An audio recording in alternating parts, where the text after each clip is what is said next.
Hello everyone.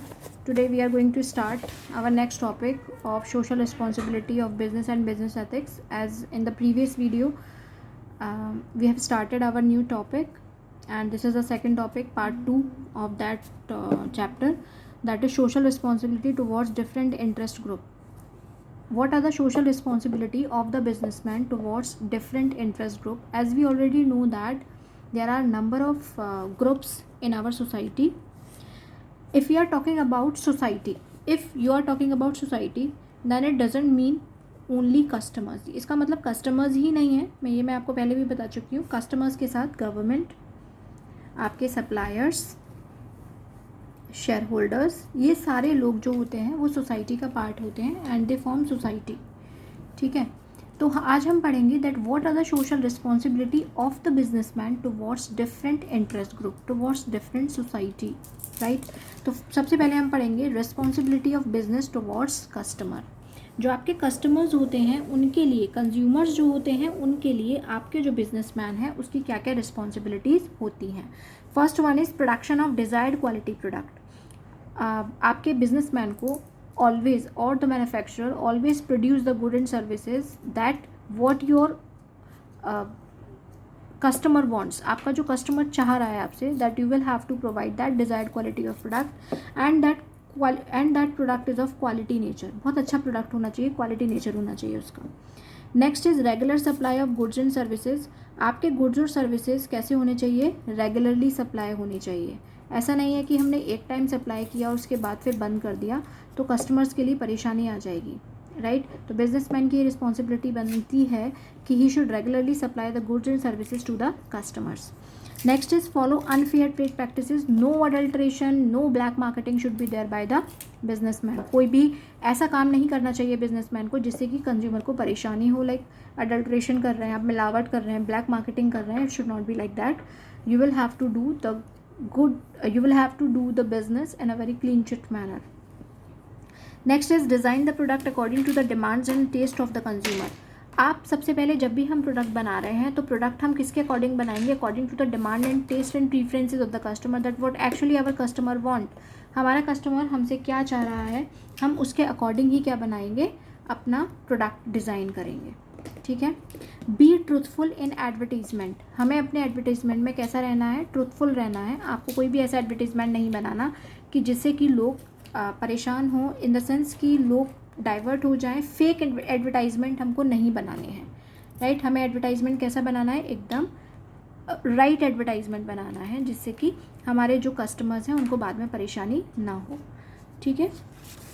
इसके बाद next interest group जो है वो है आपका कि अब बिजनेसमैन की रिस्पॉन्सिबिलिटी टुवर्ड्स एम्प्लॉयज़ कौन कौन सी होती हैं. पहला, फेयर कॉम्पनसेशन एंड बेनिफिट्स. आप अपने एम्प्लॉयज़ को कॉम्पनसेशन प्रोवाइड करिए और जितने भी आपके यहाँ बेनिफिट्स होते हैं लाइक पीएफ का पैसा, जो पीएफ वगैरह होते हैं, प्रोविडेंट फंड वगैरह, मेडिकल क्लेम्स और जितनी भी फैसिलिटीज़ आप दे सकते हैं वो उनको फैसिलिटीज़ प्रोवाइड करिए. दूसरा, सेफ़ वर्किंग कंडीशन. आपकी वर्किंग कंडीशंस कैसी होनी चाहिए? सेफ़ होनी चाहिए जिससे कि जो वर्कर्स हैं वो आराम से वहाँ पर काम कर पाएँ. Next is providing opportunities for personal growth and development. ये भी बिजनेसमैन की रिस्पॉन्सिबिलिटी बनती है that the businessman should provide training and development programme to the employees so that their personal growth can be happen. Next is provide incentives and compensation. आपके जो employer है उसको incentives और कॉम्पनसेशन भी provide करना चाहिए.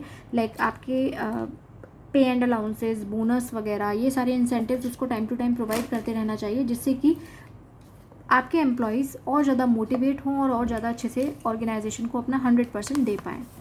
Next is towards government. अब government के लिए क्या वो रिस्पॉन्सिबिलिटीज़ होती हैं बिजनेसमैन की, क्योंकि government is also one of the part of the society. तो उसकी भी कुछ रिस्पॉन्सिबिलिटी बनती है बिजनेसमैन की गवर्नमेंट की तरफ. First one is abide by rules and regulations. जो भी रूल्स एंड रेगुलेशंस हैं गवर्नमेंट के, all the rules and regulation must strictly followed by the businessman. उसमें कोई भी ऐसा ना हो कि वो रूल्स एंड रेगुलेशंस को फॉलो नहीं कर रहा है. नेक्स्ट इज़ पे टैक्सेस ऑन टाइम. जो भी आपके गवर्नमेंट के टैक्सेस हैं लाइक जीएसटी है उसको टाइम पर पे करिए जिससे कि no government intervention will be there in the organisation.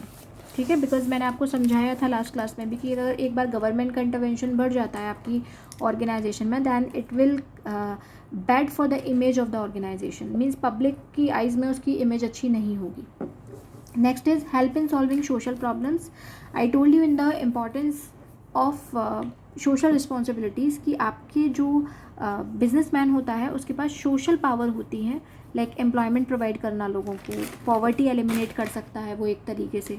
ठीक है, तो हम क्या आप जो बिजनेसमैन है उसकी रिस्पॉन्सिबिलिटी बनती है कि जो सोसाइटी की प्रॉब्लम्स हैं उनको वो सॉल्व करने में गवर्नमेंट की हेल्प करे.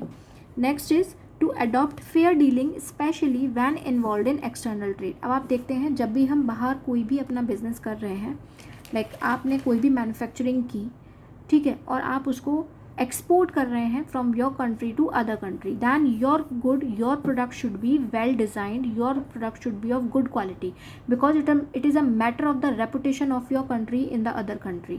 तो तब भी आप कोई भी डीलिंग कर रहे हैं specially in the external trade, then your things are very clear.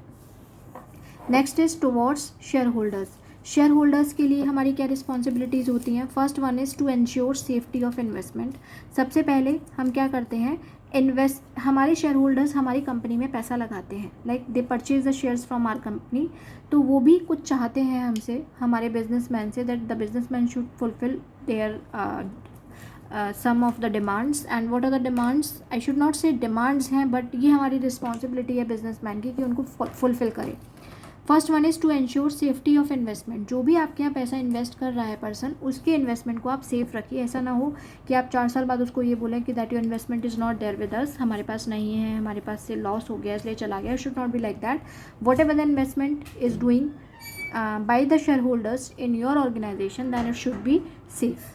Second is fair and regular return on investment. जो भी आपने उसने इन्वेस्टमेंट किया आपकी ऑर्गेनाइजेशन में, आप उसको क्या दीजिए, रेगुलर रिटर्न्स दीजिए, फेयर रिटर्न्स दीजिए. Next is to give complete information regarding financial position of the firm. आपकी फर्म की क्या फाइनेंशियल पोजीशन है उसके रिगार्डिंग भी आपके शेयर होल्डर को सारा कुछ पता होना चाहिए. ऐसा ना हो कि आप उसके साथ कुछ विंडो ड्रेसिंग करें या कोई भी मिसलीडिंग स्टेटमेंट उसको ला कर दें. It should not be like that. आपको उनको क्या करना है, एक करेक्ट फाइनेंशियल पोजीशन उनके सामने रखनी है, जिससे कि वो आगे सोच सकें कि whether I have to invest in the organisation और not.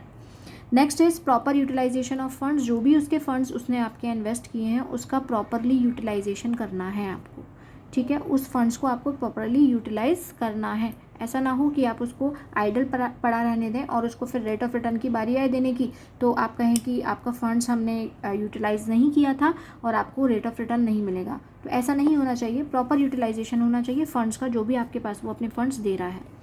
Next is to take participation in the decision making. Shareholders का ये राइट भी होता है, इक्विटी शेयर होल्डर्स का, कि जब भी आप अपनी ऑर्गेनाइजेशन में कोई भी डिसीजन ले रहे हैं, then you should take the participation of your shareholders in the decision making. आपको हर डिसीजन में उनका पार्टिसिपेशन करवाना है. After all they have invested a large amount of money in your organisation, तो उनका भी हक बनता है आपकी ऑर्गेनाइजेशन के डिसीजंस लेने में. Next is towards suppliers. अब सप्लायर्स के लिए बिजनेसमैन के क्या रिस्पॉन्सिबिलिटीज़ होती हैं. पहली, ensure regular payment.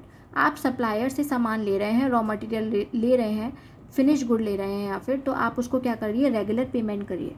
Second, adopt fair dealings adopt करिए.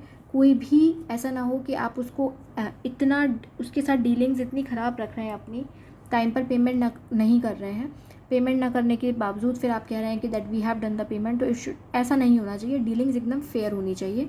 Next is protect and assist small scale suppliers by placing orders. जो आपके स्मॉल स्केल सप्लायर्स होते हैं उनको हमेशा प्रोटेक्ट करना चाहिए. उनको थोड़े थोड़े ऑर्डर प्लेस करते रहना चाहिए आपको. ऐसा ना हो कि आप कभी किसी के पास चले जाते हैं, कभी किसी के पास चले जाते हैं.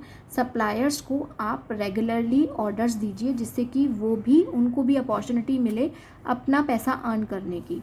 Next is to guide suppliers to improve the quality of their product. आपको पता है कि जो आपका बिजनेसमैन होता है उसी के पास लोग आते हैं कि जो कस्टमर्स होते हैं they are in the direct contact with the retailers और we can say that agent. तो वो लोग क्या करते हैं, सप्लायर को उनको गाइड करना चाहिए, बताना चाहिए that what actually our customer want. हमारे कस्टमर हमसे क्या चाह रहे हैं, so that the supplier can design the product and improve the quality of the product according to the demand of the customers. तो these are some of the responsibilities which should be fulfilled by the businessman towards different interest group. So today this is enough, and in the next video we will talk about some a very basic concept जो आप 10th standard से पढ़ते आ रहे हैं. Pollution के बारे में हम पढ़ेंगे, इस चैप्टर में है इसलिए पढ़ेंगे. तो टिल देन गुड बाय.